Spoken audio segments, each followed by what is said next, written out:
Hello there.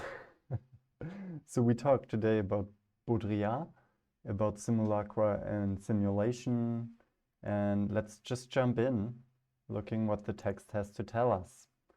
So it starts with the precession of simulacra. So what is the precession? I believe that is something like a spinner, like in Inception you can spin it. And it seems he says that simulacra have a certain kind of precession. I heard that the introduction quote is not true, that he basically invented that, which somehow speaks to the content of the book. So the simulacrum is never what hides the truth. It is truth that hides the fact that there is none. The simulacrum is true. So, and he attributes this citation to the Ecclesiasts, and I believe it's a book in the Bible. I'm not entirely sure. Yeah, and I just looked it very briefly up at Wikipedia, and it's a book in the Old Testament, and it actually deals with the existential question that basically everything may be meaningless. And it says here that it is concerned with the question, what profit has a man for all his toil in which he toils under the sun? Expressing that the lives of both wise and foolish people all end in death.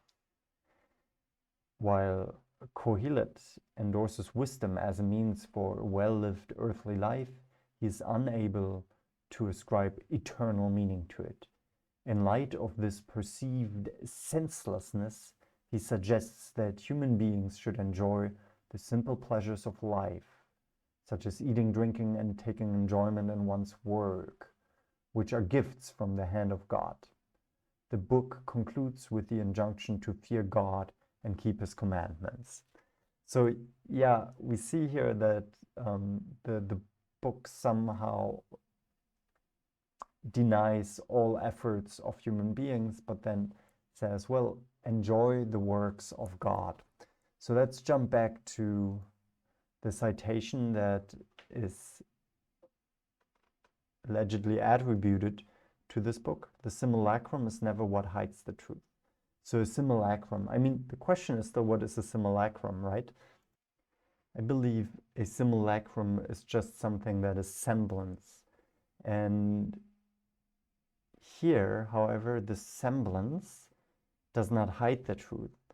It somehow is a truth of the world that is hiding that beneath, under it, is nothing. And in that sense, it is true. It's a very interesting play with the idea of truth here. So let's read a little bit further. Okay, so he starts here with a fable of Borges. And that's actually already 70-year-old story. And in that one, there is a cartographer who makes or produces a map of the empire. And this map has exactly the size of the empire, which in the end makes the map unusable. So the idea is basically to show the difficulty of exactness in science. The more exact you are, the less usable it is. And maybe that's a problem of humans, because I have already talked about the issue of dataism. If you look in the description below, I talked with Ben about that. So this is the idea that we reach the epoch of the end of theory. And that means that we can just use data, and that an algorithm is so complex that this algorithm generates new information without us being involved. So basically, calculation replaces theory, but what we usually do is we develop a theory of something in order to eliminate details and make them more usable. And yeah, so he uses here, however, the metaphor, and says it's the most beautiful allegory of a simulation. This fable has now come full circle for us and possesses nothing but the discrete charm of a second-order simulacra. So the question is, how does this fable stand now for the idea that we simulate our reality? So, and here he says now that nowadays the simulation is not concerned with a map, a doubling, a mirror, or a concept anymore. Yeah, he thinks that that which is referred to is not something that has substance anymore, but he says that the generation of models of the real is nowadays without an origin in reality, and he calls it the hyper-real. So when we enter this map that has no reference to the real anymore, we are in a sort of reality. And this is probably the same for what Mark Zuckerberg would call the metaverse. I don't understand this sentence here. Let me just mark it. So it is the real and not the map whose vestiges persist. Here and there in the deserts that are no longer those of the empire but ours, the desert of the real itself. So we are now in a map, captured in a map that is not the empire anymore. It is what our own reality is at the same time. So we live in a map that has become the desert of the real itself. And why does he call it a desert? That's really the question. I'm not sure. Let's read a little bit further. Now here I could just crazily underline because everything what he says is so interesting. First of all, he says that Borges' fable is not adequate anymore, so we don't use it anymore. There's the allegory of the empire left, but all else is replaced. So why is that? So Borges' allegory is a question of how exact can science be. And it says that a map that is exact is no science anymore. But nowadays we have maps that are super exact. They even go beyond exactness and create another reality. And this is what he wants to say. So he even uses Borges as a simulation here. Baudrillard, smart. So, and he says that here something has disappeared in the way of how we now generate maps. And it's the difference between the real and abstraction. It's not an abstraction anymore. The metaverse is not an abstraction anymore. It is a new reality. But now it is not a reality that we deal with where we know it is an abstract anymore, like when we play a computer game that has an interesting story. No, the story is something that is not art anymore. It is us. So, and he says, the difference that constitutes the poetry of the map and the charm of the territory, the magic of the concept and the charm of the real, it disappears, right? It disappears. The so-called imaginary of representation, when we imagine what is reality, it disappears because we just get it immediately. What you see is what you get, right? So we start living in something that we don't have to abstract anymore. It's just immediately accessible. So what is this map, right? It is just operational. Its operations are nuclear and genetic. It's just discursive. There's no substance anymore. Metaphysics, the question what is beyond the map, is gone, that question.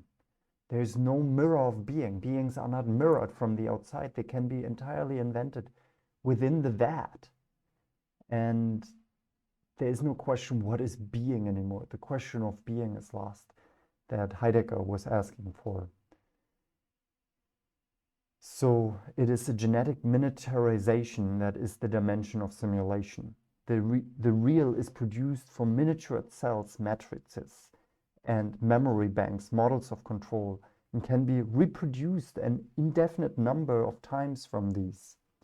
So it is a little bit like the NFT that is just produced from matrices, which is real but can be reproduced.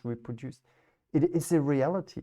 Everyone who says that NFTs are not real doesn't understand that this is a way of how our reality actually transforms.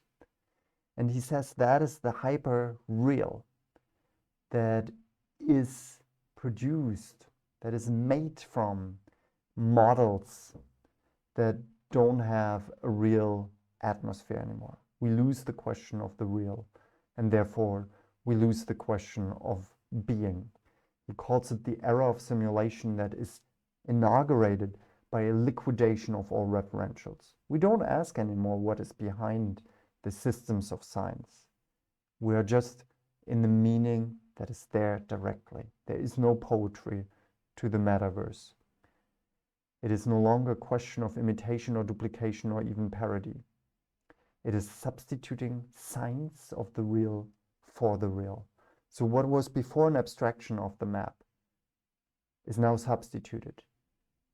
So the abstractions of the real are substituted with something that is real, what he calls the hyperreal.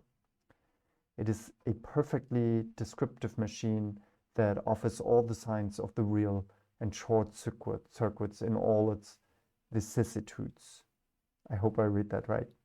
Yeah, so we are now living in a machine. We are in a machine, and it is a system of death that kills reality. And now another interesting thought, because he says it's rather a resurrection, because in the system there's no death anymore. It doesn't even allow for its death. While the real can die, the simulation will survive. There's no room anymore for differences. Everything is made to be one. By one principle, by one algorithm, the magic of the real is lost. So yeah, I think Baudrillard, very, very interesting text. So yeah, I just recommend this guy to you, Jean Baudrillard. Definitely an interesting book, very well written. Every sentence contains something that is worth to think about it. And I hope that you can take something from that. If this assisted reading helped you, then please let me know in the comments. If you have any questions, please let me know in the comments. If you have any ideas of how to read further or where I misinterpreted something, then please let me know. I hope this can be a kind of discourse on these topics.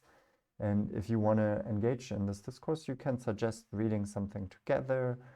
I'm not an expert. I just read these texts and try to understand them and hope that you come with me on that journey. If you want that, then like, share, and subscribe. Otherwise, have a nice day. Live long and prosper, as my philosopher friend Spock says. Bye-bye.